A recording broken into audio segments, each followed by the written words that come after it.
मैं आज के आलोचना पाठ के लिए श्रद्धेय प्रोफेसर अग्रवाल दास से अनुरोध करता हूं कि दादा पाठ चालू करें।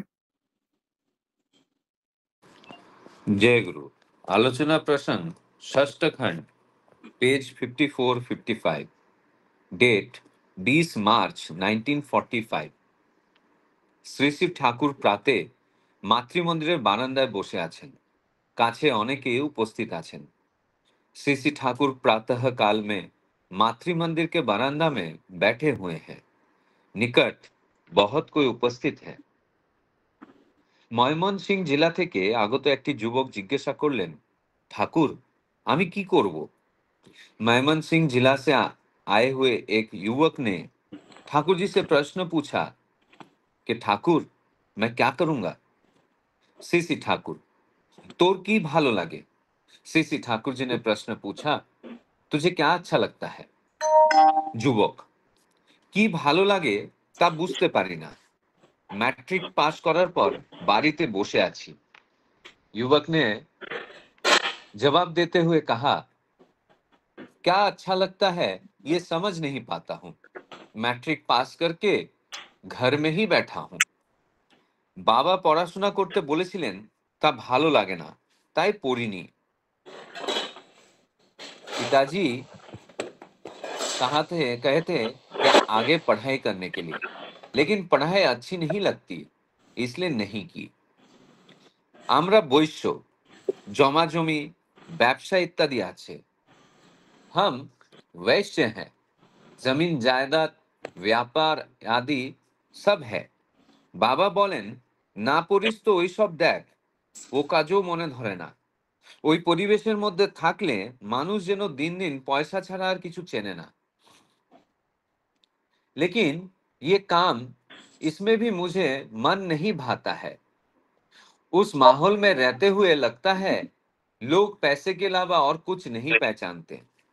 सीसी ठाकुर পয়সা যদি তুমি সৎ ও স্বাধীনভাবে উপার্জন করো এবং ধর্মার্থে অর্থাৎ ইষ্ট, কৃষ্টি ও পরিবেশের সেবায় সাধ্যমতো ব্যয় করতে কুণ্ঠিত না হও, তাহলে তাতে কিন্তু ভালো বই মন্দ হয় না।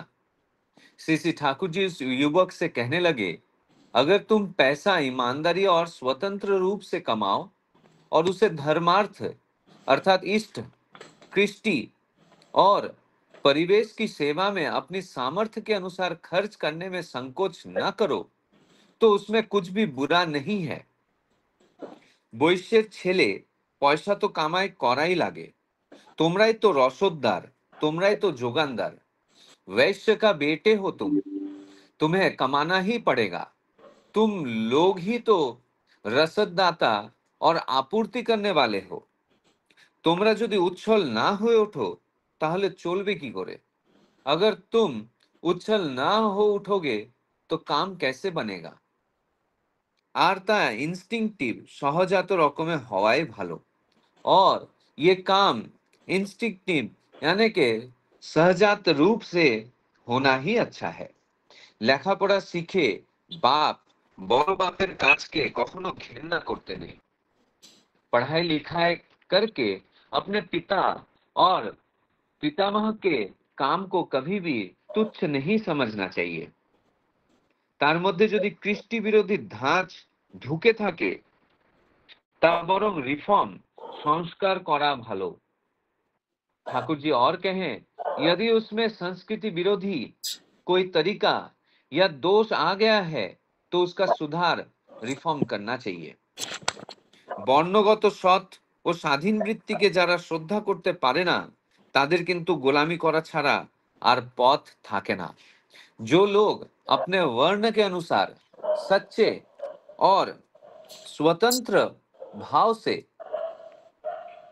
व्यवसाय को सम्मान नहीं करते, उनके पास अंततः गुलामी करने के अलावा और कोई रास्ता नहीं बचा रहता है। বৈশ্যের বৃত্তি সম্বন্ধে সেই দিন কেষ্টদা মনুসংহিতা থেকে পড়ে শোনাচ্ছিল। কেমন সুন্দর, ওকে পড়ে শোনালে হয়। ठाकुर जी और कहने लगे कि वैश्य के कर्तव्य के विषय में उस दिन केष्टदा मनु संहिता से कितना सुंदर पढ़कर सुना रहे थे, उसे पढ़कर सुनाना चाहिए। সিসি ঠাকুরের ইঙ্গিত বুঝে হরেন্দা কেষ্টদার কাছে শুনে এসে মনুসংহিতা থেকে পড়ে শোনালেন। सीसी ठाकुर जी के संकेत को समझकर हरेंदा ने केष्टदा से सुनकर मनुसंहिता का कुछ अंश पढ़ के सुनाए। বৈশ্য উপনয়ন সংস্কারে সংস্কৃত হইয়া তার পরিগ্রহ করিয়া কৃষি বাণিজ্যাদি কার্য ও পশুপালন কার্যে সদ্য নিযুক্ত থাকিবে। वैश्य उपनयन संस्कार के बाद संस्कृत होकर विवाह करेगा और कृषि व्यापार तथा पशुपालन के कार्य में तत्पर रहेगा। সৃষ্টিকর্তা প্রজাপতি পশুদিগের সৃষ্টি করিয়া উহাদের প্রতিপালনের ভার বৈশ্যের প্রতি অর্পণ করেন এবং প্রজাদিগের সৃষ্টি করিয়া ব্রাহ্মণ ও রাজাকে উহাদের ভার অর্পণ করেন। प्रजापति सृष्टिकर्ता प्रजापति ने पशुओं को सृष्टि करके उनकी रक्षा का भार वैश्य को दिया और प्रजा की सृष्टि करके ब्राह्मण और राजा को उसकी देखभाल सौंपी। বৈশ্যেরা কখনো এমন অভিলাষ করিবে না যে পশুপালন অতি নীচ কর্ম, আমরা পশুপালন করিব না। বৈশ্য পশুপালন করিতে সমর্থ হইলে অপর কেহ পশুপালনের অধিকারী হইবে না। वैश्य की कभी ये नहीं सोचना चाहिए कि पशुपालन नीच कर्म है, हम ये नहीं करेंगे। अगर वैश्य पशुपालन में सक्षम है तो और कोई उसके स्थान पर इस अधिकार का अधिकारी नहीं होगा।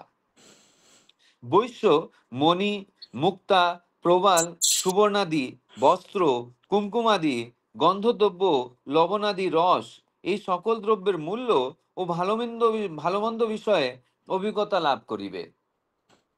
वैश्य को मोती, मणि, प्रवाल, सोना, वस्त्र, कुमकुम जैसे सुगंधित पदार्थ, नमक आदि रसों का गुणवत्ता और उनके मूल्यों का ज्ञान होना चाहिए। বৈশ্য কোন সময় কোন বীজ কি রূপে বপন করিলে উত্তম শস্য হয় তদ্বিষয়ে অভিজ্ঞতা লাভ করিবে, ভূমির দোষ গুণ সম্বন্ধে অবহিত হইবে এবং প্রস্থ দ্রোণাদি পরিমাণ ও তুলামান ज्ञात होइबे। ठाकुर जी जो मनुसंहिता का पाठ बोल रहे थे, उसमें आगे और कहा गया कि उसे ये समझना चाहिए कि कौन से बीज कब और कैसे बोए जो अच्छी तरह से फसल दे सके। भूमि के दोष और गुण क्या है, मापतौल का ज्ञान होना चाहिए। দ্রব্য সকলের উৎকৃষ্টতা অপকৃষ্টতা, কোন দেশে কোন দ্রব্য অল্প মূল্য বা বহুমূল্য, এইরূপ দেশের গুণাগুণ, পণ্যদ্রব্যের লাভালাভ ও পশুদিগের বর্ধনোপায় সকল বৈশ্য অবগত থাকিবে। ये उसे पता होना चाहिए कि वस्तुओं की श्रेष्ठता या निकृष्टता क्या है, कौन से देश में कौन सी वस्तु महंगी या सस्ती है, लाभ हानि क्या है, पशु की वृद्धि का उपाय क्या है। ভৃত্যদিগের পারিশ্রমিক, ভিন্ন দেশীয় লোকের ভিন্ন ভিন্ন ভাষা, দ্রব্য সকলের স্থাপন বিধি ও দ্রব্য সকলের পরস্পর মিশ্রণ বিষয়ক জ্ঞান এবং ক্রয় বিক্রয় সম্বন্ধে সমুদয় নিয়ম বৈশ্য পরিজ্ঞাত হইবে। और आगे कहा गया कि उसे यह भी जानना चाहिए कि नौकरों का वेतन कितना हो, विभिन्न देशों की भाषाएं, वस्तुओं के सुरक्षित रखने की विधि, मिश्रण के नियम और खरीद बिक्री से संबंधित सभी नियम क्या है। বৈশ্য ধর্মানুসারে ধন বৃদ্ধির নিমিত্ত বিশেষ যত্নবান থাকিবে এবং যত্ন সহকারে সকল প্রাণীকে অন্নদান করিবে। वैश्य का धर्म के अनुसार धन वृद्धि के लिए विशेष रूप से सावधान रहना चाहिए और ध्यान पूर्वक सभी प्राणियों को अन्नदान करना चाहिए। পড়া শেষ হয়ে গেলে সিসি ঠাকুর যুবকটির দিকে চেয়ে হেসে বললেন, তাহলে বোঝো ঠেলা, বৈশ্যের কাজ ঠিকমতো করতে গেলে কতখানি অলরাউন্ড এডুকেশন, সর্বতোমুখী শিক্ষা লাগে। पाठ समाप्त होने पर सीसी ठाकुर मुस्कुराकर युवक से बोलने लगे, तो आप समझो वैश्य का काम ठीक से करने के लिए कितनी ऑलराउंड एजुकेशन यानी कि सर्वांगीण शिक्षा चाहिए। সেই এডুকেশন শিক্ষা চাই, কালচার অনুশীলন চাই, যা যোগ্যতাকে ডেকে আনে, মানুষের কর্মশক্তি, চিন্তা শক্তি বা বুদ্ধিবৃত্তিকে বিশাল ও গভীর করে তোলে। वही एजुकेशन यानी कि शिक्षा चाहिए, कल्चर यानी कि अनुशीलन चाहिए, जो व्यक्ति की योग्यता को जगाए, उनकी कर्म शक्ति, चिंतन शक्ति और बुद्धि बल को व्यापक और गहरा बनाए। এইভাবে প্রস্তুত হয়ে টাকা সর্বস্ব না হয়ে যদি সেবা সর্বস্ব হতে পারো, তাহলে টাকা টাকা করা লাগবে না, টাকা আপনি এসে তোমার পায়ে পড়বে। इस तरह तैयार होकर यदि तुम धन सर्वस्व नहीं होकर सेवा सर्वस्व बन सकते हो, तो तुम्हें पैसे के पीछे भागना नहीं पड़ेगा। पैसा स्वयं तुम्हारे चरणों में आकर गिरेगा। नारायणের সেবা যে করে লক্ষ্মী তার পাছে পাছে ঘোরেন। जो नारायण की सेवा करता है, लक्ष्मी उसके पीछे पीछे घूमती है। जय गुरु। जय गुरु दादा, आपने बहुत अच्छे भाव से जो है कन्वर्ट किया बांग्ला पाठ, उसके बाद जो हिंदी पाठ। बहुत बहुत धन्यवाद दादा।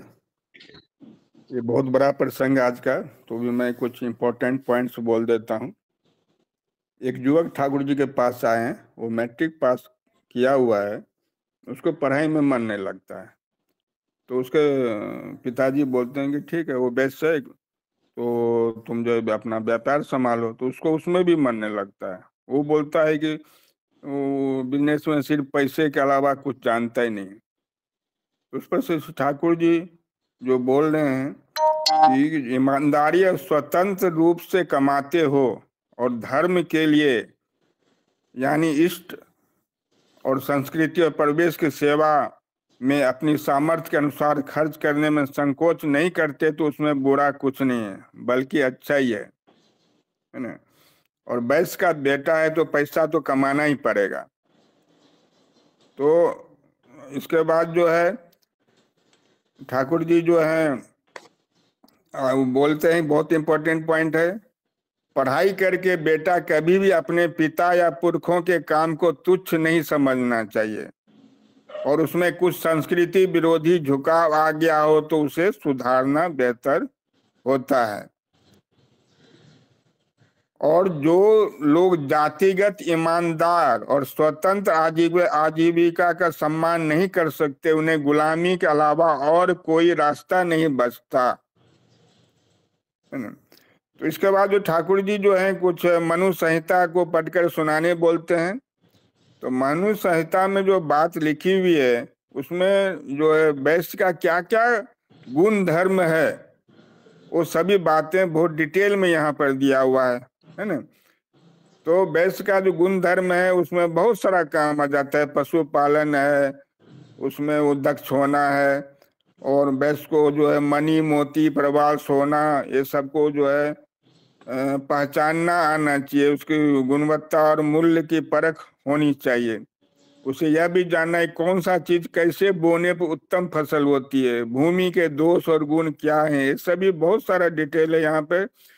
विभिन्न वस्तुओं की निष्कृष्टता, कौन सी देश में कौन सी वस्तु सस्ती या महंगी है, उसका भी जानकारी होना चाहिए। और विभिन्न देशों के लोगों की विभिन्न भाषाएं, वस्तुओं के भंडारण की विधि, वस्तुओं के मिश्रण की विधियां और खरीद बिक्री के समस्त नियम वैश्य को इन सभी की जानकारी होना चाहिए। और धर्म के अनुसार वैश्य को धन संग्रह के लिए विशेष परिश्रमी होना चाहिए। बहुत सारे गुण धर्म यहाँ पर दिए हुए हैं वैश्य के। तो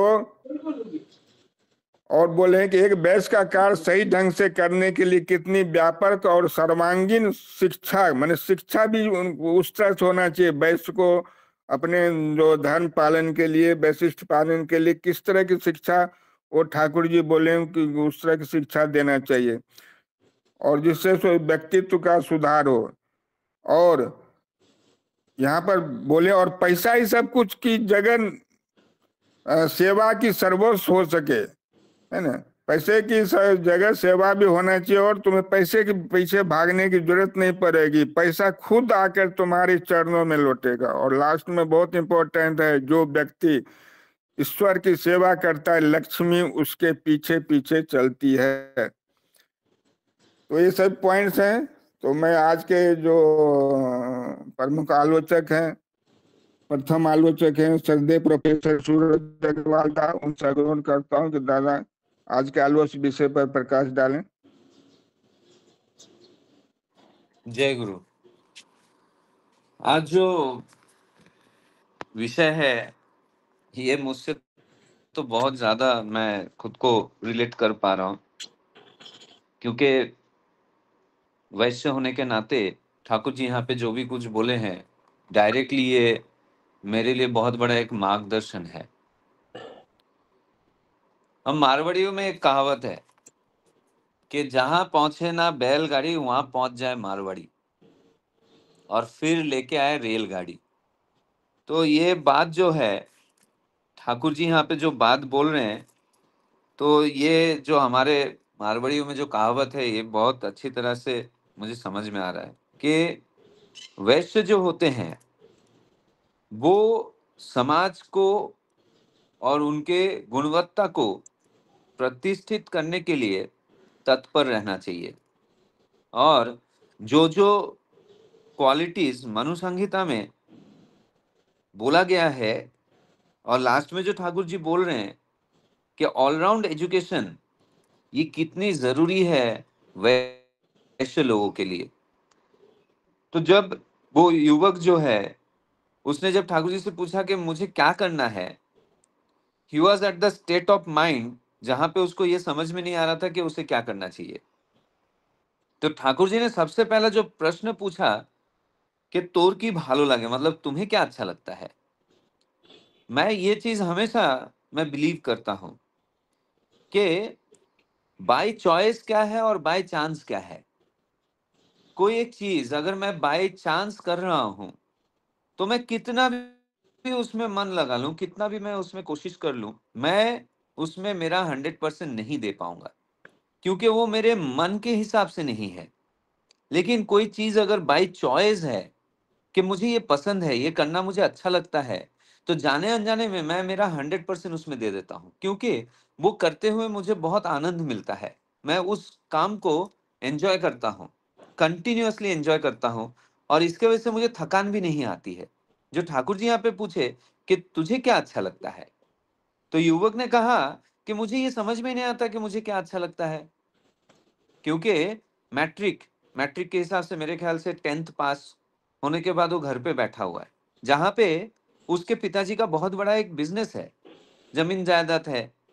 और पिताजी बोल रहे हैं कि अगर पढ़ाई लिखाई नहीं करना है तो कम से कम वो तो देखो, ताकि तुम बिजी रहो, तुम इन बातों को सीख पाओ। तो उसे ये ऐसा प्रतीत हो रहा था कि अगर इस काम में वो घुस जाए तो मनुष्य जैसे कोई एक पैसा कमाने के चक्कर में सिर्फ पैसा पैसा ही करते रहता है, बाकी चीजों को भूल जाता है, उसे इस बात का कहीं ना कहीं मन में डर है। कितना सुंदर तरीके से श्री श्री ठाकुर जी उसके इस डर को मन से निकाल देने का जो मार्गदर्शन कर रहे हैं, बहुत सुंदर बात है कि पैसा अगर तुम सत और स्वाधीन रूप से उपार्जन करते हो और धर्म के लिए, तो धर्म में क्या क्या है, इष्ट है, कृष्टि है और परिवेश की सेवा है। अगर इन सारे चीजों में साध्य के अनुसार तुम व्यय करने में अगर कुंठित नहीं होते हो तो ये अच्छी बात है। तो मैं यहाँ पे ना दो रेफरेंस देना चाहता हूँ। मैं आलोचना प्रसंग पढ़ रहा था, कौन सा खंड मुझे याद नहीं है, उसमें पैसे के बारे में बात निकला। तो केष्टोदा पूछे कि अर्थ की सार्थकता किसमें है, मतलब पैसे की सार्थकता किसमें है। तो ठाकुर जी बहुत सुंदर एक बात बोल रहे हैं कि पैसे का मोल पैसे की वजह से नहीं है, पैसे का मोल उसके उपयोगिता के वजह से है। मैं अगर मेरे माता पिता को प्रेम करता हूं, मैं उन्हें कुछ अगर खरीद के देना चाहता हूं, तो वहां पे पैसे की सार्थकता है।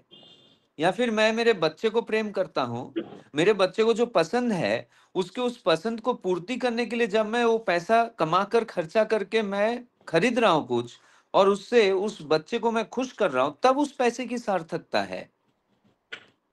ठीक उसी तरह से अगर मैं पैसे कमा रहा हूं लेकिन मेरे स्वार्थ के लिए ही उसे सिर्फ कमा रहा हूं, उसमें अगर कोई दूसरा लोगों का इंटरेस्ट अगर नहीं है, तो ऐसे पैसे कमाने का मतलब ही नहीं है।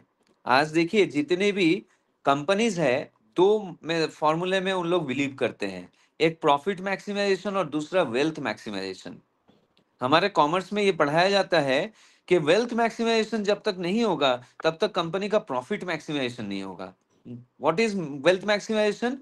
जितने भी स्टेक होल्डर उस बिजनेस के साथ जुड़ा हुआ है, भले वो सप्लायर हो, गवर्नमेंट हो, कस्टमर हो, ये समाज हो, अगर वो कंपनी इन सारे लोगों के बारे में नहीं सोचती है, कॉर्पोरेट सोशल रिस्पॉन्सिबिलिटी तो इसी बात से आई है, तो अगर ये नहीं किया जाता है तो वो कंपनी लोगों के दिल में कभी भी प्रतिष्ठा नहीं कर पाएगा खुद को। तो उसका कस्टमर रिलेशन नहीं बढ़ेगा, उसके दूसरों के साथ रिलेशन नहीं बढ़ेगा, रिलेशन नहीं बढ़ेगा तो उसका प्रॉफिट कैसे बढ़ेगा? तो ठाकुर जी यहाँ पे ये बात का एक मैंने रेफरेंस दिया। दूसरा एक रेफरेंस मैं दे रहा हूँ, हमारे मारवाड़ियों में, राजस्थान में अभी भी ये चीज फॉलो किया जाता है। जब वो दुकान में जाकर बैठते हैं तो दुकान में एक कैश बॉक्स होता है, लकड़े का कैश बॉक्स होता है, और उस लकड़े के कैश बॉक्स में 5 खंड होते हैं। वो सारे खंड होते हैं, जैसे हम इष्ट भृति करते हैं वैसे 5 किस्म के भृति किया जाता है। इष्ट भृति किया जाता है, भूत भृति किया जाता है। भूत भृति मतलब जैसे हम लोग भूत भूत जो देते हैं, पंछियों को खिलाना, गायों को खिलाना, ठीक है वो। उसके बाद होता है धर्म भीति, ठीक है। उसके बाद होता है कांटा भीति, उसके बाद होता है भातृ भीति, ठीक है। और उसके बाद होता है ये समाज भीति। तो ये जो 5 किस्म के जो भीतियां हैं, ये आज भी मतलब जो पुराने संस्कृति को अभी भी बनाए रखा है, वो मारवाड़ियों अभी भी बिजनेस में, बिजनेस का दिन शुरू करने से पहले ये 5 भीति निकाल के रखते हैं, और उसके बाद महीने, 1 महीने हो जाने के बाद उस भीतियों को जगह जगह पे वो बांट देते हैं। तो ये जो मैं बोल रहा हूं कि अगर मैं, मेरा कमाई अगर लोगों के स्वार्थ के लिए भी मैं खर्चा करता हूं, तो ऐसे पैसे कमाई करने में कोई तकलीफ नहीं है, और इससे मैं संकुचित नहीं होऊंगा। मेरे मन में सिर्फ पैसा पैसा नहीं रहेगा, मेरे मन में सेवा भाव रहेगा। मैंने एक बार आचार्य देव को पूछा था कि वैश्य का नीति क्या है और बिजनेस का मतलब क्या है। तो आचार्य देव ने कहा था, बिजनेस का मतलब होता है the state of being busy for the service of others. तो वैश्य जो होते हैं वो सेवा देकर अर्थ उपार्जन करते हैं, अर्थ उपार्जन करके सेवा नहीं देते। मैं सेवा दूंगा तो अर्थ उपार्जित होगी। अगर मान लीजिए कि एक दुकान में दाम कम करके वो हमें सामान देता है, ठीक है, मार्केट से कम दाम में वो सामान बेचता है, लेकिन उसका व्यवहार बहुत खराब है, वो सही तरीके से बात नहीं करता है, तो आप सोचिए आप जाएंगे क्या उस दुकान में? भले दाम कम हो, लेकिन व्यवहार उसका खराब होने की वजह से आप उस इंसान के दुकान में नहीं जाएंगे। तो मतलब क्या है, मैं मेरे बोलते वक्त भी सेवा भाव से ही बात कर रहा हूँ, तो ही तो मैं से वर्धन कर पाऊंगा मेरे बिजनेस को। इसलिए यहाँ पे ठाकुर जी बोल रहे हैं, वैश्य के लड़के हो, पैसा तो कमाई करना ही पड़ेगा, क्योंकि तुम ही जुगानदार हो। जुगानदार मतलब हमें जो चीज की जरूरत है रोजमर्रा की जिंदगी में, उसका जो जुगान है वो तुम लोग ही दोगे, और ये एक संजात भाव से होना चाहिए। और लिखाई पढ़ाई करके अगर तुम अपने पिताजी और अपने दादाजी के काम को अगर घृणा करोगे, तो फिर तुम अपने किष्टी विरोधी हो जाओगे। ठाकुर जी यहाँ पे ये बात को बहुत प्रोमिनेंटली बोल रहे हैं, और बहुत जगह पे बोले हैं कि जो सजात संस्कार है उसको कभी नहीं छोड़ना चाहिए। देखिए, मैं आज टीचिंग करता हूँ, लेकिन मैं टीचिंग के साथ साथ मेरा खुद का भी बिजनेस है। मेरे पिताजी भी बिजनेस करते हैं, वो सर्विस पसंद नहीं करते थे कभी भी, वो बिजनेस में ही उनका मन लगा है। 54 के एज में उन्होंने वॉलेंटरी रिटायरमेंट लेकर उन्होंने अपना बिजनेस शुरू किया। 15-15 किलोमीटर, 16 किलोमीटर, 20 किलोमीटर तक वो पैदल चलते थे रोज, 54 के एज में, अपने बिजनेस को एस्टैब्लिश करने के लिए। आज भी उनका उम्र 73 है। आज भी ठाकुर जी के दया से वो जिस एनर्जी के साथ वो बिजनेस में मेहनत करते हैं, वो मैं नहीं कर पाऊंगा, मुझे ऐसा प्रतीत होता है। और मैंने उनका एक चीज हमेशा देखा है, वो जैसे मतलब हर दिन जब बिजनेस करके वो घर पे वापस आते हैं, मैंने उनको देखा है, सुबह जाने से पहले वो जो मछलियां हैं हमारे सोसाइटी में बहुत बड़ा एक जलाशय है, उसमें बहुत बड़े बड़े मछलियां हैं। वो निकलते वक्त हाथ में उनके लिए खाना लेके जाकर उनको खाना देकर फिर बाहर जाते हैं, और वापस जब लौटते हैं तो नीचे जितने भी कुत्ते हैं उन सभी को खाना खिलाते हुए आते हैं। मैंने एक दिन पूछा कि बाबा आप ये क्यों करते हो? तो मुझे वो बोलते हैं कि बेटा, जो भी कुछ तुम्हारे साथ, जो भी तुम यहाँ पे कर रहे हो ना, ये कुछ भी तुम्हारे साथ नहीं जाएगा, ये सब यहाँ पे रह जाएगा। अगर कुछ जाएगा ना, तो ये जो तुम कर रहे हो, का मैं कर रहा हूँ ना, इन लोगों का जो बोलते हैं ना, वो जो गुड फीलिंग है, वही मेरे साथ जाएगा, इसलिए मैं ये कर रहा हूँ। तो ये चीज जो ठाकुर जी यहाँ पे बोल रहे हैं ना, वो मैं पिताजी को देखता हूँ और मैं सीखता हूँ। तो कृष्टि विरोधी कब होता है? मैं लिखाई पढ़ाई कर ले बोलता है, अरे कोई बिजनेस में ये चीज कोई ये नहीं, मैं अगर ऐसा बोलूंगा तो मैं मेरे कृष्टो विरोधी जा रहा हूँ। इसके लिए ठाकुर जी वहां पे बोल रहे हैं कि नहीं, तुम अपने वर्णगत तरीके से जो सत और स्वाधीन वृत्ति है उसे श्रद्धा करो, क्योंकि तुम अगर ये नहीं करते हो तो तुम तुम्हारे वजूद को खो दोगे, तुम तुम्हारे अस्तित्व को खो दोगे। और इसीलिए फिर जब मैं मेरे अस्तित्व को खो दूंगा तो मुझे दूसरों के द्वार में गुलामी करने के सिवाय और कोई चारा नहीं रहेगा, क्योंकि मैं स्वनिर्भरशील नहीं रहूंगा, मैं दूसरों के ऊपर निर्भर करने लगूंगा, और दूसरे जिस तरीके से मुझे से मैं चलूंगा। तो ये ठाकुर जी सावधान वाणी हमें दे रहे हैं। और मनु संहिता में जो बात है, अभी समय कम है, बहुत सुंदर बात है। मैं तो बोलूंगा कि आज का इस पाठ के द्वारा मैं जितना लाभान्वित हुआ हूँ, मुझे लगता है कि सच में, क्योंकि ये मुझसे बहुत ज्यादा रिलेटेड है। मैं एक ही बात बोल के मैं खत्म करूंगा। मनु संहिता का जो पाठ है यहाँ पे ये जो उपनयन संस्कार होने के बाद दार पारिग्रह मतलब विवाह करके फिर बिजनेस में उतरना चाहिए। हमारे, मैं एक छोटा सा आप बीती बता के मैं खत्म करूंगा। हमारे दादाजी के टाइम तक उपनयन संस्कार था, मतलब हर एक वर्ण में उपनयन मतलब जनेऊ का ये होता है। तो वैश्य का जो जनेऊ है उसका कलर लाल होता है, लाल या तो ऑरेंज। तो मैंने देखा था कि मेरे दादाजी जो है वो जनेऊ धारण किए थे, लेकिन मेरे पिताजी या मेरे चाचा जी या फिर मेरे जो ताऊ जी है, इन लोग किसी ने भी इसमें मैंने कभी भी जनेऊ पहनते हुए नहीं देखा था। तो एक दिन मैंने दादाजी से प्रश्न ये पूछा था कि आप ये जनेऊ धारण किए हैं लेकिन मेरे पिताजी तो ये जनेऊ नहीं पहने। तो उन्होंने कहा कि वैश्य में जनेऊ धारण करना बहुत जरूरी होता है, ये तुम्हें रिमाइंड करता है कि तुम्हारा संस्कृति क्या है और तुम्हारा कृष्टि क्या है। तो मेरे मन में ये बात बहुत लग गई थी, मैं तभी बहुत छोटा था।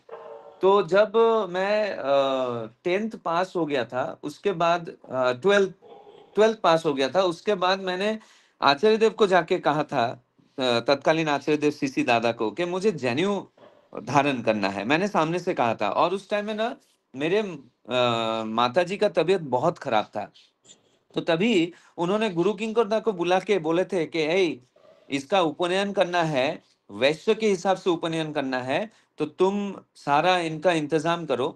और उस टाइम में मुझे देवघर में गुरु किंकरदा के हाथ से उपनयन संस्कार करवाया गया था, और पूरा विधि अनुसार वो करके मैंने वो जनेऊ धारण किया था। आज भी मैं वो जनेऊ धारण करके रखता हूँ। ये मुझे हमेशा याद दिलाता है कि मैं कहाँ से बिलोंग करता हूँ, मेरा संस्कृति क्या है, मेरा कृष्टि क्या है, मेरा समाज के प्रति क्या जिम्मेदारी है।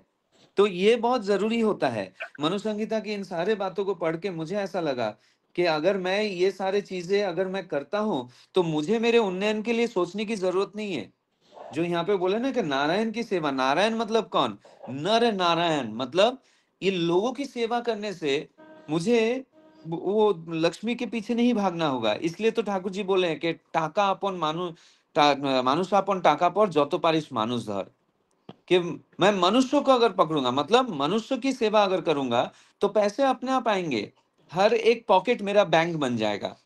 मैं यही कह के यहाँ पे मेरे शब्दों को विराम करता हूँ। जय गुरु।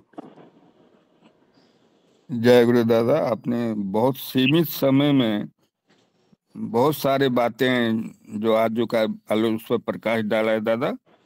अब जो अपने अग्रवाल समाज का जो आपने बोला है कि जो उनके कैश बैग्स में 5 पार्ट होते हैं, और आपने अपने पिताजी का भी एग्जाम्पल दिया है कि यहाँ जो कुछ नहीं रह जाएगा, जो कमाएंगे यहीं पर रह जाएगा। और ठाकुर जी जो बोले कि पैसे का कमाना कोई बुरी बात नहीं है, उसको खर्च किस तरह से कमाना कैसे है और खर्च कैसे करना है वो बहुत इम्पोर्टेंट है। बहुत बहुत धन्यवाद दादा। अभी नेक्स्ट जो आलोचक आज के हैं, वैशाली विश्वकर्मा माँ से मैं निवेदन कर कि माँ आपका टाइम 10 मिनट के लिए है, तो प्रकाश डालें। जय गुरु दादा, सभी को जय गुरु। वंदे पुरुषोत्तमम वंदे पुरुषोत्तमम वंदे पुरुषोत्तमम। ये वाकई में हमारी सनातन संस्कृति का मूल विषय है और दादा ने बहुत सुंदर से बताया। जो जात पात का नहीं, हमारा भारत में 4 वर्णों में डिवाइड किया था, जो ब्राह्मण क्षत्रिय वैश्य और शूद्र। और ये देखते हैं ईश्वर ने हर जगह ये 4 चीजें, हमारे शरीर में भी ये 4 वर्ण है।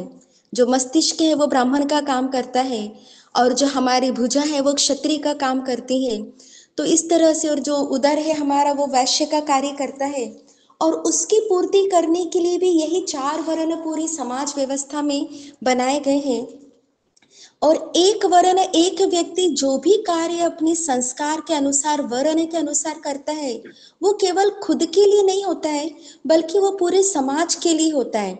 एक वैश्य यदि धन का उपार्जन करता है तो उपार्जन करने के द्वारा वो जो सामान का व्यवसाय करता है, सामान इकट्ठा करता है, बिक्री करता है, उन्हीं से तो हम लोगों को भी समय पे जो भी सामान चाहिए उपलब्ध हो पाता है। शूद्र जो है वो सेवा करने का कार्य करते हैं। वो यदि साफ सफाई सेवा, जो भी हर तरह की सेवा, साफ सफाई की बात नहीं है, शूद्र का अर्थ होता है जो सेवा का कार्य करता है। वैश्य अर्थात जो धन उपार्जन या व्यवसाय का कार्य करता है, वो व्यवसाय में हर प्रोडक्ट आ जाता है। जो ठाकुर यहाँ बोले, हर तरह का पालन, पशुपालन हो, जो इस तरह का जो भी व्यवसाय, अनाज का है, बिक्री करना है, कपड़े का हो, किसी भी तरह का प्रोडक्ट कुछ भी हो, लेकिन उसके पीछे एक माइंडसेट होता है। एक जो जैसे छोटा सा बच्चा होता है, खिलौना देख के बिल्कुल उछल जाता है, उसको बाकी चीजें नहीं दिखती, उसकी पसंद की चीज पे बिल्कुल उछल के पकड़ लेता है। वैसे वैश्य जो है वो मार्केट में जहां भी ऐसी अपॉर्चुनिटी है वो तुरंत पकड़ता है और उसकी वही बुद्धि हमें मुसीबत में काम आती है। जैसे कोरोना में कुछ सामान नहीं मिल रहा है, लेकिन जो भी वैश्य लोगों ने स्टोरेज करके रखा था, वो चाहे थोड़ा पैसा लिया लेकिन समय पर हमें उपलब्ध करवाया। तो यदि वो इस दिशा में वो नहीं सोचते तो सभी को कुछ उपलब्ध नहीं हो पाता। यहाँ पर ब्राह्मण का भी जो कार्य होता है, उसका कार्य है लोगों को ज्ञान देना। और यही सारे जो वैज्ञानिक है, हमारे जो भी धर्म है, परंपरा बोले, ये सारे हमारे वैज्ञानिक है, किसे क्या करना चाहिए। इवन जो राजा रहते थे वो भी अपने साथ एक ब्राह्मण रखते थे जो उन्हें ज्ञान देता था कि क्या करना है, नियम के मुताबिक हर व्यक्ति के साथ क्या न्याय करना है, क्या नहीं करना है, वो सारा उन्हें लॉजिक के साथ वो बताते थे। और जैसे भी दादा जनेऊ के बारे में बताए, ये भी एक ब्राह्मण का कार्य है कि वो उनको वो बताए। लेकिन आजकल जो यहाँ पर हो गया है, क्या संस्कार है, क्या वैशिष्ट है, व्यक्ति उसके बारे में ना सोचकर बस ये सोचता है, फल पहले देखता है, बीज बाद में। कहाँ से पैसा मिलेगा वो हर काम कर लेगा। लेकिन वही जो ठाकुर बोले हैं, लक्ष्मी के पीछे नहीं भागना है, विष्णु को पकड़ेंगे तो लक्ष्मी अपने आप आएगी। विष्णु अर्थात जो हमारे पालन, जो भी हमारे जो संस्कार है, वैशिष्ट है, उसके अनुसार हम कुछ कार्य करते हैं। जो भी कार्य करेंगे हर कार्य में पैसा तो आएगा, लेकिन आप वैशिष्ट के अनुसार कार्य करेंगे, जिससे दादा कह रहे थे थकान नहीं होती है। वाकई में जो भी बच्चे से भी करते पूछेंगे उसको क्या अच्छा लगता है, जिस काम में उसको इंटरेस्ट आता है, वो उसके संस्कार वशी होता है। हर व्यक्ति का वैशिष्ट अलग अलग है, उसके अनुसार उसका जो मन है, उसके अंदर जो डीएनए जीन्स है, वो किसी विशेष विषय के प्रति ही वो ज्यादा जागरूक होता है हर समय, और उस काम को करने के लिए नया नया इनोवेटिव आइडियाज निकाल लेता है। उसको काम को कभी भी करेगा, उससे थकान नहीं होती है। देर तक जागना पड़े, दूर तक जाना पड़े, जो भी उसके लिए करना पड़े, उसके अनुसार करेगा, करने पे प्राप्ति तो होगी ही होगी। प्राप्ति हो इसलिए नहीं करना है, लेकिन करने से प्राप्ति को रोक नहीं सकते। तो जब विष्णु को पकड़ के रखेंगे तो लक्ष्मी अपने आप आएगी। लक्ष्मी विष्णु के बिना रहती नहीं, जो कहते हैं बहुत चंचला होती है। यदि पैसा अलग इधर उधर गलत सलत कार्य करके या मन मार के किसी ने कोई कार्य किया, उस कार्य से पैसा इकट्ठा हो भी गया, वो पैसा उसका सदुपयोग ना तो उसके घर में शायद शांति नहीं रहेगी, या कहाँ का कहाँ पैसा निकल जाएगा, लगेगा मैंने 1 लाख कमाया लेकिन कहाँ किसी कार्य में वो 70-80 हजार ऐसे ही जाएगा। बैलेंस क्या बचा, वो हमारी अर्निंग होती है। कितना कमाया वो कमाई नहीं है, कितना बचत कर पाया और उसका मैं सदुपयोग धर्म अर्थ कार्य मोक्ष के लिए या स्वयं की उन्नति, जो आध्यात्मिक उन्नति हो, या अपन इष्ट के कार्य में उन पैसों का कितना हम उपयोग कर पाए, वो सबसे बड़ी कमाई होती है। यहाँ पर एक बार और एक ठाकुर के पास एक छोटा बच्चे को लेकर माँ आई थी, तो बच्चे की ऐसी शिकायत कर रही थी कि बच्चे को बहुत सिनेमा वगैरह देखना बहुत अच्छा लगता है। माँ इस बात को लेकर परेशान होकर के ठाकुर से शिकायत कर रही थी, लेकिन ठाकुर किस तरह से उनका देखने का दृष्टिकोण ही अलग होता है। वो यही देखते हैं कि बच्चे का या कोई भी व्यक्ति का रुझान क्या है। जैसे यहाँ भी ठाकुर उस बच्चे से पूछते हैं तुम्हें क्या अच्छा लगता है, ये नहीं पूछा तुम क्या पढ़े हो, क्या करना है, क्या अच्छा लगता है, उसके अनुसार उसको उसी दिशा में झोंक देना, उसी दिशा में उसको कार्य के लिए उत्साहित करना, तो ऑटोमेटिक जो भी कार्य करेगा वहां से अर्निंग तो हो ही जाएगी, लेकिन उस काम को करने में उससे आनंद की प्राप्ति होगी और उसके उस कार्य से औरों को भी लाभ फायदा होगा ही होगा। तो वहां पर भी उस बच्चे को जब ये शायद जानी पहचानी सुनी है कहानी घटना, तो वही जब उसको सिनेमा है माँ मना करी, लेकिन ठाकुर ने उसको उसी दिशा में लेकिन देखने का तरीका बदल दिया। उसमें क्या करना है वो बच्चे को कहा तुम देखो। ठाकुर किसी काम के लिए विरोध नहीं करते हैं, निरोध करते हैं, विरोध नहीं करते, रोकते नहीं है, लेकिन उससे ही उसको उसी दिशा में किस तरह से उसका मतलब फ्रूटफुल हो, उस दिशा में ठाकुर बताते हैं। यहाँ पर भी जो ठाकुर इस तरह से बता रहे हैं कि वैश्य के बारे में ज्यादा बताया है इस पैराग्राफ में, कि वैश्य को क्या करना चाहिए, क्यों करना चाहिए, और उसका फायदा पूरे समाज को होता है, और हर कार्य को वो इस तरह से करे कि मुझे फायदा हो, ये नहीं, सबको फायदा कैसे पहुंचा सके उसमें उसका फायदा हो ही जाएगा। जैसे हम लोगों को भी ठाकुर कहते हैं जाजन करके लोगों को जाजन करें दीक्षा के लिए, या जो भी उनकी बातों को समझकर उनको सही दिशा बताएं, इष्टमुखी करने का प्रयास करें, उनको करेंगे उसमें मेरा मंगल तो हो ही जाएगा। मैं जितना ठाकुर का गुणगान करूंगी उसमें मेरा मंगल तो होगा ही, जिसको गुणगान करूंगी वो भी कम से कम उसके कान में, उसके दिमाग में कुछ बातें जाएंगी, वो कहीं न कहीं क्लिक करेगा और उसका भी मंगल होगा ही होगा। तो इस तरह से कोई भी कार्य क्षत्रिय जो करता है स्वयं की रक्षा नहीं करता है। क्षत्रिय का जो गठन है शारीरिक और उनका जेनेटिक जो गठन होता है इसी तरह से है कि वो अन्याय का विरोध कर पाता है। बाकी लोग इतना विरोध नहीं कर पाते, लेकिन वो अन्याय का विरोध करके सबकी रक्षा कर पाता है। ये उसके अंदर जेनेटिकली इनहेरिटेड रहता ही है। तो जो उसके अंदर संस्कार है उसी कार्य को करने में उसके अनुसार किसी कार्य का चुनाव करेंगे, वो कार्य करना उसके लिए सरल होगा, आनंदमय होगा, फलदायी तो होगा, उसका लाभ उसके अलावा उसके साथ वाले उसके परिवार समाज को भी होगा ही होगा। मैं इतना कह के अपनी वाणी को विराम देती हूँ। जय गुरु, जय गुरु दादा। जय गुरु माँ। आपने जो जो बहुत सुंदर भाव से जो ठाकुर की जो आलोचना विषय उस पर प्रकाश डाला, और आपने सही बोला है कि अगर नारायण को हम अपने दिमो दिमाग अपने पास रखते हैं तो लक्ष्मी तो खुद आती है, क्योंकि लक्ष्मी को तो नारायण के पास ही रहना है। और जो इम्पोर्टेंट है, कमाई का पैसा अगर समाज परिवेश के लिए इष्ट सेवा में नहीं लगाते हैं तो पैसा तो बचने वाला नहीं है। पैसा तो इधर उधर इधर खर्च निकल जाता है, पता नहीं चलता है। तो पैसा तो जो जहाँ खर्च होना है, नहीं तो फिर दूसरे जगह फालतू जगह खर्च हो जाता है, बीमारी में इधर उधर जो खर्च होता है। तो बहुत सुंदर माँ। अभी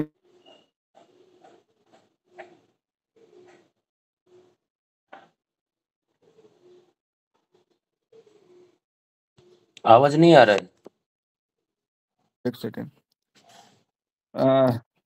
अभी मैं नेक्स्ट आलोचक श्रद्धेय मनीष कलमकर दा, जो ठाकुर जी के एसपीआर हैं, उनसे निवेदन करता हूँ दादा, जो बाद में जो ठाकुर जी बोल रहे हैं मनुष्य संहिता के आधार पर जो है वैश्य का गुण धर्म क्या है उस पर प्रकाश डालते हुए आलोचना करें दादा।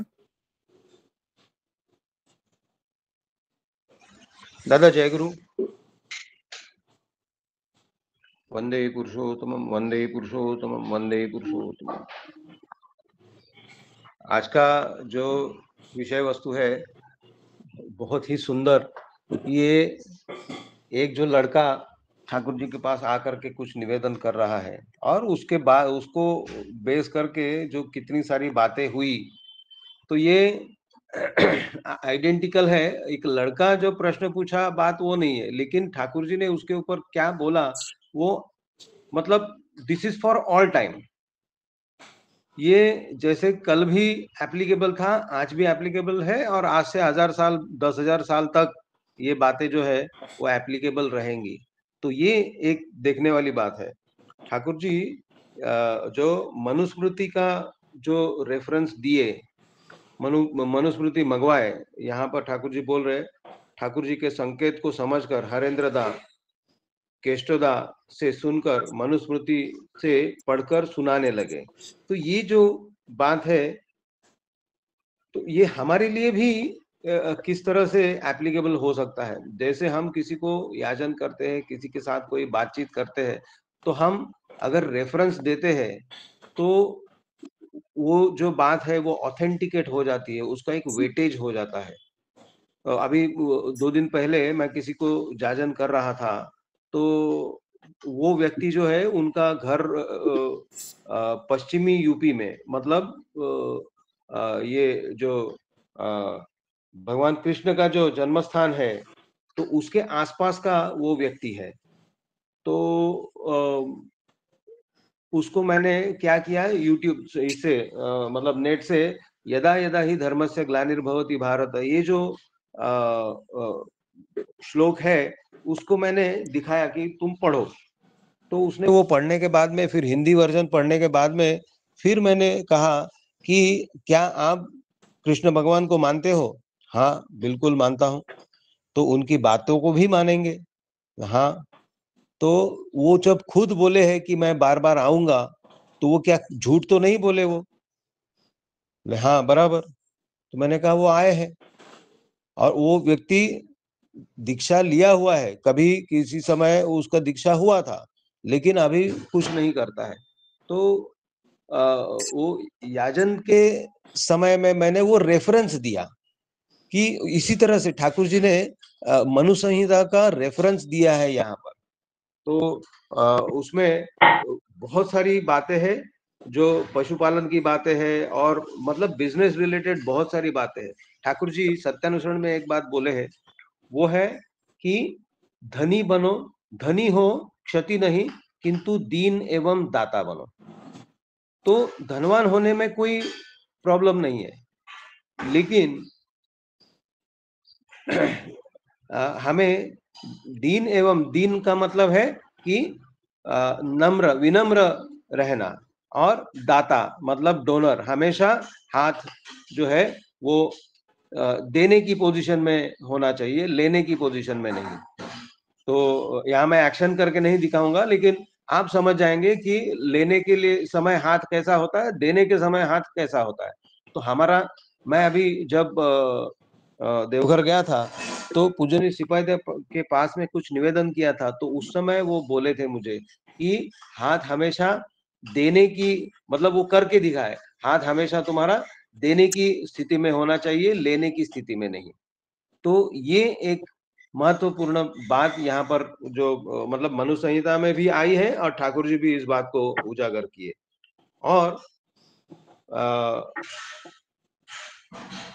मैं जो एक बात बोलना चाहूंगा, जो सबसे आखिर में ठाकुर जी जो बोले हैं कि सेवा देने का हमेशा मतलब भाव रहना चाहिए, पाने की मतलब आशा ना रहे। तो उसके ऊपर ठाकुर जी की एक बहुत सुंदर वाणी है कि पावार दिके झोंक दिले तोर कोरार नेशा टूट बे, कोरार दिके झोंक दिले तोर अपनी पावा जुट बे। मतलब है कि जब पानी की तरफ झुक जाने पर काम का नशा टूटेगा। जब हम देखेंगे कि इसमें क्या प्राप्ति होगी, जैसे हम कभी किसी काम के लिए किसी को बुलाते हैं, ठीक है, कोई प्लम्बिंग का काम है, कोई रिपेयर का काम है, कोई लकड़ी का काम है या कुछ और काम है, तो हम उसको बुलाते हैं, तो वो पूछता है कि कितना पैसा देंगे, या फिर अपना पैसा वो बताएगा कि मैं इतना चार्ज लूंगा।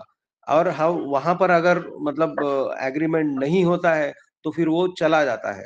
लेकिन एक और मेरा गुरु भाई है, एक्टिव नहीं है, लेकिन वो वही 2 दिन पहले वही बात बोल रहा था कि मैंने काम उठाया तो मैंने एडवांस भी नहीं लिया, मैंने पैसे से के लिए पूछा भी नहीं। तो सामने से वो आदमी जो है वो बोलता है कि क्या मैं तुमको कुछ एडवांस दूं? हाँ ठीक है, अगर आपको देना है तो दे दीजिए, 50-60 हजार दे दीजिए। तो सामने वाले ने 1 लाख रुपया उसको एडवांस में दिया। और उसके बाद में वो आदमी जो जिसने काम दिया वो बीच-बीच में पूछता रहता है कि तुमको कुछ पैसा चाहिए, क्योंकि काम आगे बढ़ गया, काफी काम आगे बढ़ गया। तो कोई उसकी जगह में और कोई होता तो पैसा डेफिनेटली मांगता। लेकिन यहाँ पर ये कहता है कि नहीं, पैसा अभी नहीं, मुझे जब लगेगा तब मैं पैसा मांगूंगा। तो यही बात है कि करने का नशा है। ये करने का नशा रहेगा तो जो पाना है वो अपने आप जुट जाएगा। तो उसके लिए तुमको चिंता करने की जरूरत नहीं। तो ठाकुर जी वही बोले हैं कि तुम नारायण को जब पकड़ करके चलोगे तो लक्ष्मी अपने आप पीछे पीछे घूमेगी। तो ये भी मतलब हमें जो आज का जो बात है वो यही है कि हमको करने की तरफ ध्यान देना होगा, पाने की तरफ नहीं। जितना हम करते जाएंगे पाना अपने आप हो जाएगा। जो बात मुझे लगा, मुझे समझ में आया, वो मैंने आज रखा है। सभी को जय गुरु। जय गुरु दादा। जो आपकी बातों से निकल के आता है यहाँ पे कि जो धन होना खराब बिल्कुल नहीं है। जो ठाकुर जी बानी दिए हैं उसके अनुसार धन देना बहुत खराब नहीं है, खराब नहीं है। दीन और दाता बनना है उसके साथ साथ, और करने का जो है नशा होना चाहिए, तो अपने आप पाने की आशा बढ़ जाती है ना। तो अभी जो है हेड शशिकांता ने हेड रेज में किए हैं, तो मैं उनसे अनुरोध करता हूं कि दादा आप आलोचना करें।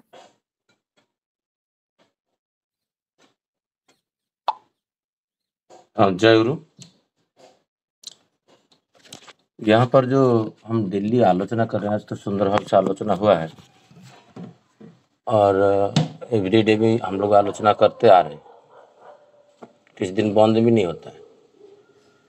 बट इतना सारा जो आलोचना हो रहा है, तो इसका आलोचना के पीछे एक व्यक्ति को निर्माण करने का प्रयास है। वो व्यक्ति कौन है? वो व्यक्ति मैं हूँ। और जब हम ठाकुर जी का बातें को, अभी जो सूरजदा बोल रहे थे, हम मानेंगे नहीं। जो वो जैन ओपेन के अभी भी चल रहा है, क्योंकि उनको आइडेंटिटी मिले जो वो वैसे है।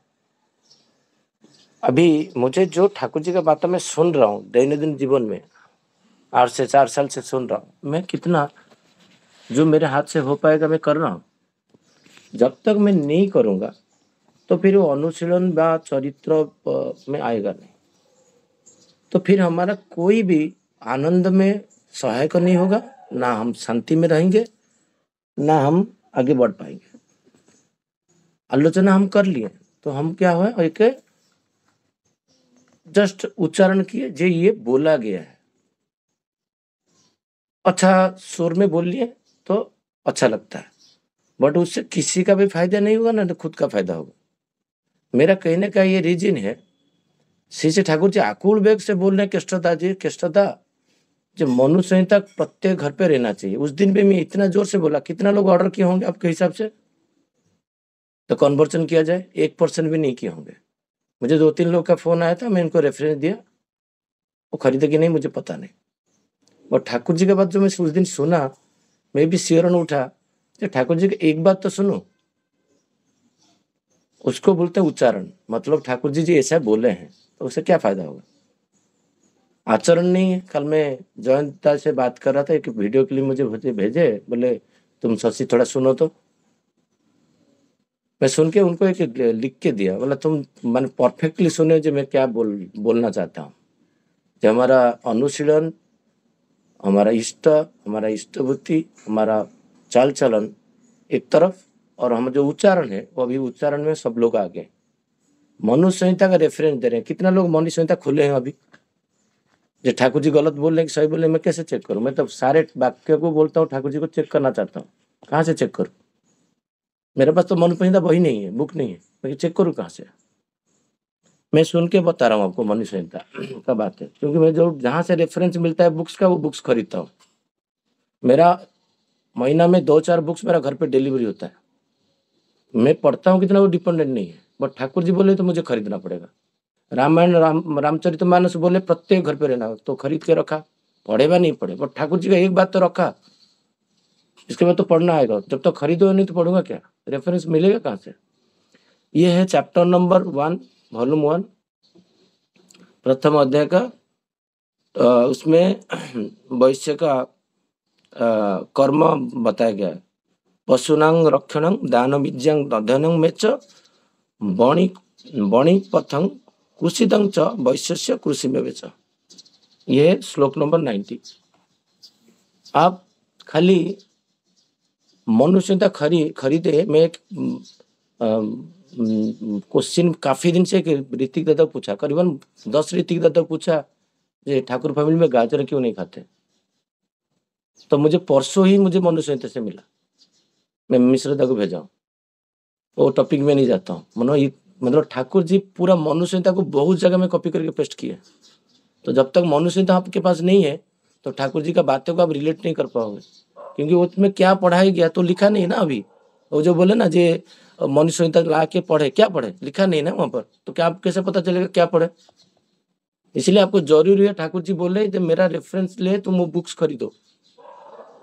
तो इसमें लिखा गया है जो पशुपालन, दान, यज्ञ, यज्ञ मतलब अभी अश्वमेध यज्ञ हो रहा था, उसमें जितना भी इंफ्रास्ट्रक्चर था वो सब वैश्य लोग के दिए थे। मतलब अदानी, अंबानी, ये सब बाई कास्ट वैश्य। मैं कोरिलेट नहीं कर पाता था।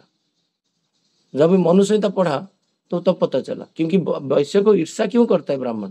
वो मनुष्य संहिता में लिखा हुआ, क्योंकि वो इतना धनी है। तो उधर लिखा गया है जे कौन सा मिट्टी में कौन सा विपन होगा, उनके पास रिसर्च सेंटर रहता है, R&D डिपार्टमेंट है हमारा। तो मैं आज तक समझ नहीं पा रहा था मुकेश अंबानी ऐसा क्यों है, क्योंकि उनका वैशिष्ट्य वो है। एक व्यक्ति को मैं कल प्रज्ञा को बोल रहा था, टाइम है क्या विजय दा? दादा भी है 2-3 मिनट टाइम।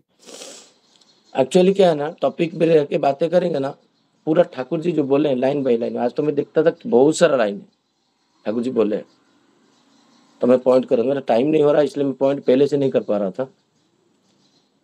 तो वैश्य के पास R&D सेंटर रहना चाहिए। मैं देखता हूँ अभी मैक्सिमम जगह IoT से लेके सब कुछ है, तो टेक्नोलॉजी रिलेटेड सब हमारा ऑफिस में है, क्योंकि इसका बाई कास्ट वैश्य है। कल एक व्यक्ति, उसका मुंह से बहुत अभद्र भाषा निकल गया बिना कारण में, मतलब हेल्पिंग वर्ड वो है। तो प्रज्ञा को बोला जी ये व्यक्ति तो इतना बड़ा पोजीशन में है, लाखों में कमाता है, 40-50 लाख का सैलरी कम से नहीं होगा। तो मेरे को पूछा तब आपको ये भाषा कैसे आप बोल दिए ना, मुझे पता नहीं चल रहा है। तो मैं बाई कास्ट जब देखा, वो एक डिफरेंट कैटेगरी, जो कैटेगरी में मैं इसलिए वो उसको ये नहीं कर रहा हूँ। जो मुझे कल जो हमारा सूरजदा बोले थे, जो चीज कंट्रोवर्शियल रहता है वो बोलना नहीं चाहिए, एक मीटिंग में कल बोल रहे थे, तो मैं इसलिए कॉन्शियस होकर बात कर रहा हूँ। मैं देखा जो वो प्रजाति व जाति लोग ही भाषा का गलत करते हैं, क्योंकि उनका चाल चलन, काम करने का तरीका वही कम्युनिटी से वो आ रहा है, और उसको उठा के इधर तक पहुंचा देने के बाद वो जो जन्मगत संस्कार वो भूल नहीं पा रहा। This is the reason. तो इसीलिए कैटेगराइजेशन जो बोले ना, जे ऑरेंज कलर का, लाल कलर का पहनने से उसको सुबह से शाम तक मृत्यु तक एक आइडेंटिफाई वो होगा। जो अग्रवाल जाति होता है, वो वैश्य है, वो मारवाड़ी है, आप कटक में जाएंगे देखेंगे पूरा समुदाय बिजनेस का 90% हम भी हिस्सावान करते हैं उड़िया लोग होके, हमको बिजनेस नहीं आता है, बट कम्युनिटी पूरा कब्जा करके रखे हैं कटक शहर को, क्योंकि उनका वैशिष्ट है। बट हम बहुत सारे लोग वैशिष्ट भूल गए इसलिए ऊपर नहीं जा पाए, वो कैरी किए, उनको माइंड में उनका माता पिता बोले तू वैश्य है, देख तेरा ऑरेंज है। अभी छाती में तो जनेऊ नहीं है किसी का, उसको पता कैसे चलेगा ये जनेऊ में क्यों पहना हो, माँ ये किसके लिए मैं पहना हूँ, वो बताएगा ना। बार बार आज ब्राह्मण को छोड़ के किसी का उपनयन नहीं है, मेरा भी नहीं है, इसलिए आज पढ़ा मैं 100% मैं आचार्य देव के पास निवेदन करके मेरा बेटा को उपनयन करूंगा। पहले स्टार्ट करूंगा मेरा जीवन में फर्स्ट क्षत्रिय का उपनयन 100% करूंगा, एक ब्राह्मण को बुला के सब कर लूंगा, क्योंकि मैं स्टार्ट करूंगा तो उसका जब शादीशुदा होगा बच्चा होगा वो स्टार्ट करेगा। अभी क्षत्रिय वैश्य का उपनयन बंद है, उड़ीसा का बात कर रहा हूँ, बहुत कम है, होता है बहुत नेग्लिजिबल। बट जब मैं स्टार्ट करूंगा ठाकुर जी को लेके, क्योंकि मैं अग्रभाग में श्री ठाकुर जी को रखता हूँ, आई नॉट वी, हम करेंगे तो हम करने तो मैं भी नहीं आता हूँ। तो जैसे बुक कुछ बोलना चाहते हैं तो मनीष दा बोलिए, टाइम तो अब 1 मिनट बचा हुआ है। जय गुरु। जय गुरु। एक्चुअली कल हमारे साथ में हमेशा श्री राजू दास जुड़ते हैं मनमाड़ से। कल उनके पिताजी का देहांत हुआ, तो हम सभी विगत आत्मा की सद्गति के लिए, शांति के लिए ठाकुर जी के चरणों में सभी प्रार्थना करें, ये मेरा निवेदन है। सभी को जय गुरु।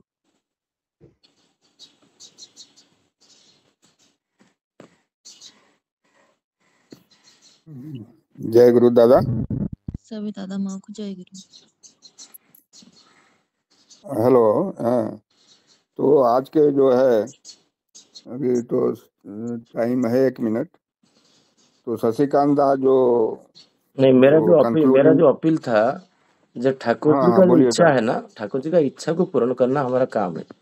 कि हमको प्रवचक मैं तो बोल दिया, उच्चारण कर दिया ठाकुर जी ऐसे बोले, बट मैं उसको जब तक करूंगा नहीं, हमारा बॉम्बे शहर में एक मनुष्य संहिता भी नहीं मिलेगा, तो ठाकुर जी का जो आकुल प्रार्थना उसको परिपूर्ण कौन करेगा? ठाकुर जी तो बोल रहे हैं ना, तो आप भी खरीदे विजयदायक या अमेजन में, तो आप हर जगह में जो मनुष्य संहिता आएगा तो आपको मिलेगा नहीं ना, और रेफरेंस क्या पढ़ाया गया, जैसे तो सारांश है। क्योंकि हमारा क्या है ना, हम आलोचक करना बैठ के, उनका एग्जीक्यूट, कोई भी बात आया, जैसे मैं अभी बोला उपनयन में स्टार्ट कर दूंगा मेरे बेटे का, ठाकुर जी चाहे हुआ नहीं तो स्टार्ट कर दूंगा, 12 साल तो अभी हो गए। तो जो जो करके मैं बाकी लोग को सहायक हो जाऊंगा। जब मेरा पास है, आपके पास है क्या?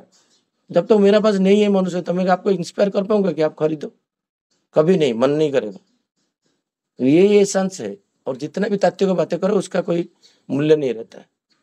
क्योंकि उसका मैं पढ़ के जो देखा, जे काले के छोटा सा चीज मुझे समझ में नहीं आ रहा था, मनुष्य संहिता से मिला मुझे। क्योंकि मुझे जो ठाकुर जी बोले हैं वो सब ऋषि मुनि का वेद उपनिषद में, इवन उपनिषद जो 3 वॉल्यूम बोले थे, 3rd वॉल्यूम में हम डिस्कशन करे थे, हमको मिल नहीं रहा था, मैं तुरंत मंगा के उपनिषद रखा हूँ 3, और उसको उस दिन पढ़ के बताया था। जो बुक्स बोलते हैं उसी बुक्स को खरीदता हूँ और देखता हूँ ठाकुर जी क्या बोलना था। जय गुरु। जय गुरु दादा। हम लोग जो मैं अभी आपकी बातों से उस श्लोक के साथ भावार्थ को आलोचना प्रसंग ग्रुप में डाल देता हूँ, सो बाकी लोग भी पढ़ के समझ पाएंगे। जय गुरु। जय गुरु। आपकी बातों से निकल के आ रहा है कि जो भी हम आलोचना